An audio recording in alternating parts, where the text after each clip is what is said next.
যে সমস্ত নারীরা এই চারটা বিপদের ভিতরে আছেন, আপনারা বুঝে নেবেন আল্লাহ তাআলা আপনাদেরকে ভালোবাসেন। কারণ আল্লাহ তাআলা যখন কোনো নারীকে ভালোবাসেন তখন বিভিন্নভাবে তাদেরকে পরীক্ষা করে থাকেন।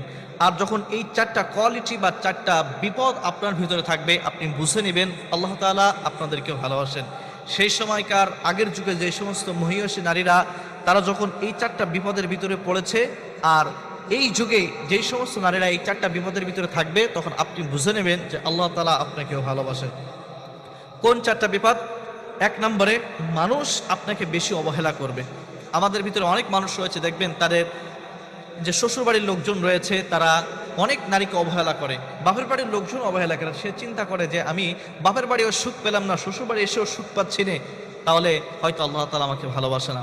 না প্রিয় বোন আমার, আপনি বুঝে নেবেন যে আল্লাহ তাআলা আপনাকে বেশি ভালোবাসেন বিধায় আপনাকে মানুষের মাধ্যমে অবহেলা করাচ্ছে।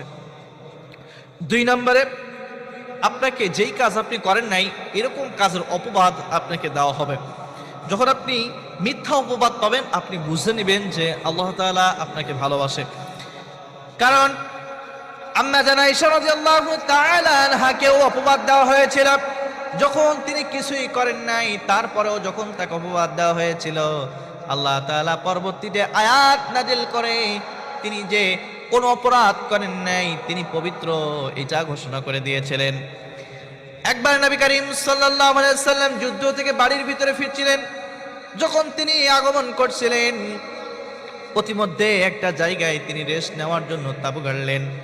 তাঁবু গাড়ার পরে তিনি সেই জায়গা থেকে যখন আরেকটা জায়গা প্রস্থান করবেন, এমত অবস্থায় তিনি যখন পালকির মতন একটা বিষয়ের উপরে চড়লেন, প্রতিমধ্যে হঠাৎ করে তার প্রসাবের চাপ দিল। তিনি প্রসাব করতে গেলেন, কিন্তু এমত অবস্থায় তিনি এসে দেখলেন যে ওই পালকিটা নাই বা ওই মানুষগুলো আর নাই। তিনি একাকী হয়ে পড়লেন।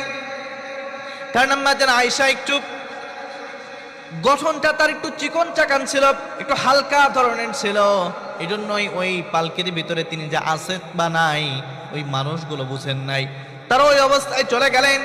কিন্তু একজন সাহাবীকে নবীজি হুকুম দিয়েছিলেন, তুমি সবার শেষে আসবা, এবং যখন কোনো মালামাল, যদি যুদ্ধের কোনো মালামাল বা সামান যদি পড়ে থাকে, সেগুলো তুমি কোলাতে কোলাতে এরপরে আসবা। তিনি এসে দেখলেন আম্মা জান আয়েশা একটা জায়গায় বসে রয়েছে বা শুয়ে রয়েছে।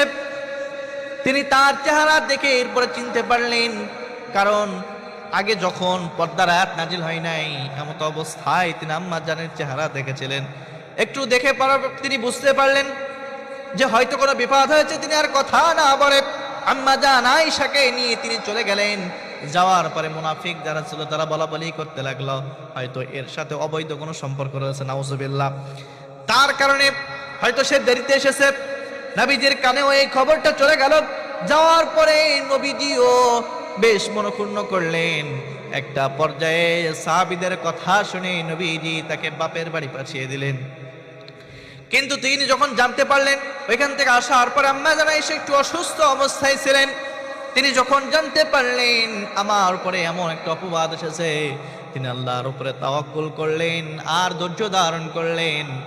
আল্লাহ তাআলার এই বিষয়টা দেখার পরে আল্লাহ তাআলা পরবর্তীতে জিবরিল আমিনের মারফতে আয়াত নাজিল করে নবীজিকে জানিয়ে দিলেন যে আপনার স্ত্রী পূত পবিত্র, তার কোনো সমস্যা নাই, সে কোনো অপকর্ম করতে পারে না।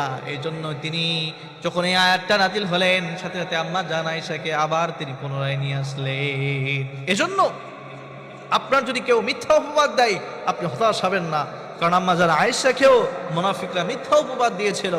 আল্লাহ তাআলা আয়াত নাজিল করে পরবর্তীতে পৌত পবিত্রতাকে ঘোষণা করে দিয়েছিলেন।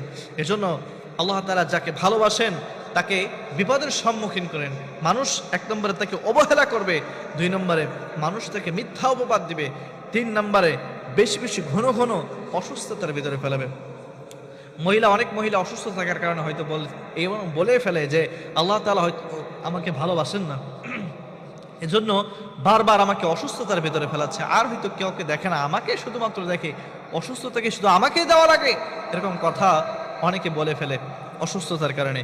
আপনি যখন অসুস্থ হবেন, আপনি বুঝবেন যে আল্লাহ তাআলা আপনাকে ভালোবাসে বিধায় আল্লাহ তাআলা আপনাকে অসুস্থতার ভিতরে ফেলাচ্ছেন। এটা আপনার জন্য রহমত স্বরূপ, এটা আপনাকে ভালোবাসে না, এই জন্য না। 4 নম্বরে আপনাকে অভাব দিয়ে আপনাকে পরীক্ষা করবে। আপনার হয়তো বাপের বাড়ি অভাব ছিল, আপনি চিন্তা করলেন শ্বশুর বাড়ি আসার পরে হয়তো আমার অভাবটা দূর হয়ে যাবে, সেখানে আসার পরও দেখলেন যে আপনার স্বামীর ইনকাম কম বা আপনি সেখানেও অভাবের ভিতরে আছেন, আপনি হতাশ হবেন না, আপনি বুঝে নেবেন যে আল্লাহ তাআলা হয়তো আপনাকে ভালোবাসে। এজন্য আল্লাহ তাআলা আপনাকে অসুস্থতা দিয়ে, অভাব দিয়ে, অবহেলা দিয়ে, এরপরে মিথ্যা উপবাদ দিয়ে, এগুলো দিয়ে আল্লাহ তাআলা আপনাকে পরীক্ষা করছেন।